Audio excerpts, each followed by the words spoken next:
Kajian tentang retribusi daerah. Menurut saya, retribusi daerah adalah iuran yang wajib dibayarkan oleh rakyat kepada daerah yang dapat dipaksakan, yang mendapat prestasi kembalinya secara langsung. Nah, menurut Yoyo, ahli, retribusi daerah adalah pungutan daerah sebagai pembayaran atas jasa atau pemberian izin tertentu yang khusus disediakan dan atau diberikan oleh pemerintah daerah untuk kepentingan orang pribadi secara individu, kelompok atau badan.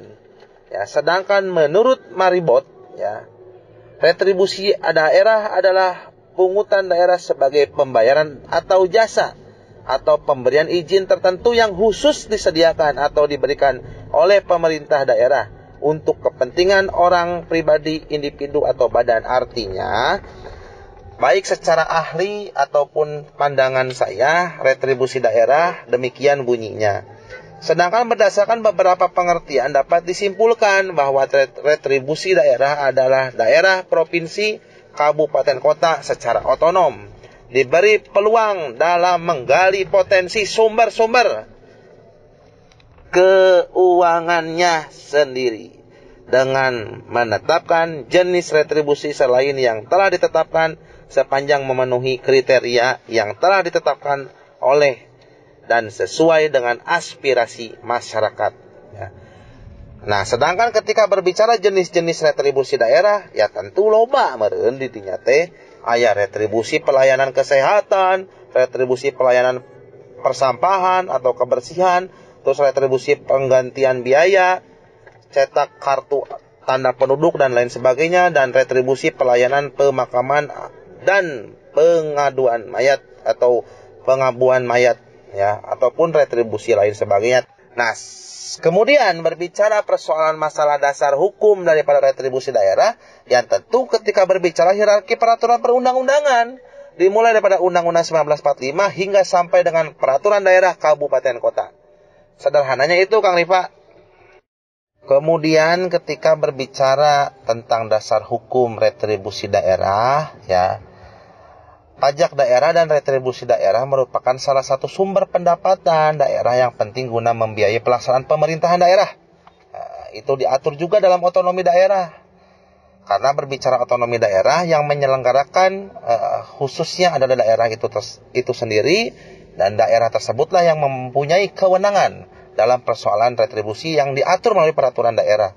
Sehingga bagaimana caranya, dasar daripada peraturan daerah tersebut pun harus didasari dengan hierarki peraturan perundang-undangan di atasnya. Salah satunya Undang-Undang 1945. Pajak daerah dan retribusi daerah diatur dengan Undang-Undang Nomor 28 Tahun 2009 tentang pajak daerah dan retribusi daerah. Undang-Undang Nomor 28 Tahun 2009 tentang pajak daerah dan retribusi daerah mencabut dan tidak memberlakukan lagi Undang-Undang Nomor 18 Tahun 97, tentang pajak daerah dan retribusi daerah, sebagaimana telah diubah dengan Undang-Undang Nomor 34 Tahun 2000 tentang perubahan atas Undang-Undang Nomor 18 Tahun 97 tentang pajak daerah dan retribusi daerah.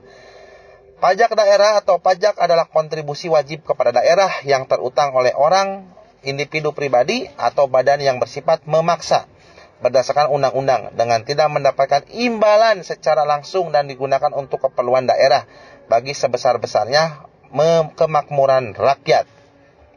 Nah, selanjutnya Undang-Undang Nomor 28 Tahun 2009 tentang pajak daerah dan retribusi daerah disahkan Presiden pada saat zamannya Presiden Ibu Selika Haji Susilo Bambang Yudhoyono. Nah, ini kan sudah jelas. Nah, proses undang-undang ini juga bagian daripada hierarki peraturan perundang-undangan yang disahkan bukan oleh ketua organisasi tapi oleh Presiden pada saat zamannya Susilo Bambang Yudhoyono pada tanggal 15 September 2009 di Jakarta, dan Undang-Undang Nomor 28 Tahun 2009 tentang pajak daerah dan retribusi daerah diundangkan oleh Menkumham Andi Matalata pada saat itu pada tanggal 15 September 2009 di Jakarta.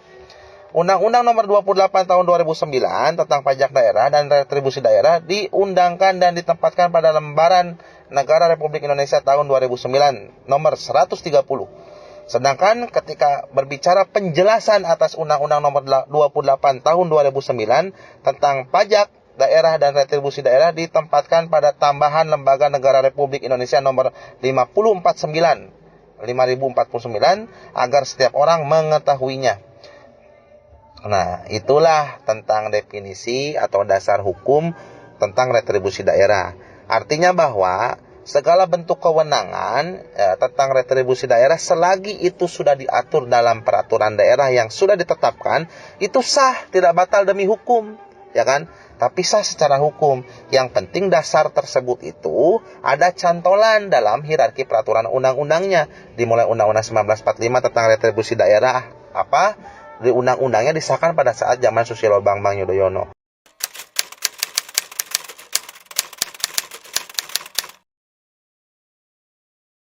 Ya artinya kan gini Om Ripa, yang namanya persoalan dasar hukum itu merupakan sebagai salah satu hukum positif yang terdokumentasikan melalui naskah. Berarti munculnya aturan itu sudah ada dalam figura hukum positif. Negara kita negara hukum, segala bentuk sesuatu hal diatur ku aturan, ku hukum, tapi lain negara aturan. Nah otomatis berbicara persoalan hukum positif ini ya harus dijalankan, ya kan? Nah hanya saja ketika pelaksanaan tidak dilaksanakan, ya berarti kan harus terjadi evaluasi, ya kan? Evaluasi dan perintah aturan tersebut ya harus dilaksanakan, apalagi sudah ada dasarnya, baik secara peraturan daerah atau undang-undangnya, begitu Kang Rifa.